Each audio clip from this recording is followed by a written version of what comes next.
Hello friends, आज मैं बहुत ही यूज़फुल ट्रिक बताने वाली हूँ आपको, जो कि आपकी स्विंग में सिलाई में बहुत काम आएगी। जैसे कि मैंने ये लटकन तैयार कर लिया है, थोड़ी सी डोरी मैंने नीचे छोड़ दी थी।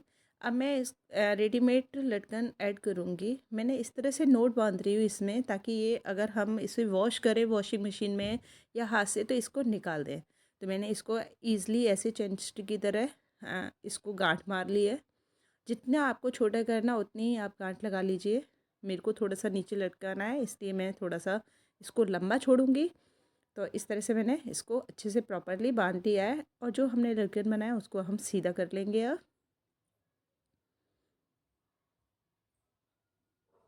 इसको ऐड करना लटकन में बहुत ही आसान है। देखो, जिस तरह से मैंने 3 लटकन बनाने के बाद फिर चौथा लटकन रेडीमेड लगाया, और देखो ये कितना सुंदर लग रहा है। अगर आपको ये टिप्स अच्छी लगे तो लाइक कीजिए, सब्सक्राइब कीजिए एंड शेयर कीजिए। Thank you so much. Bye bye.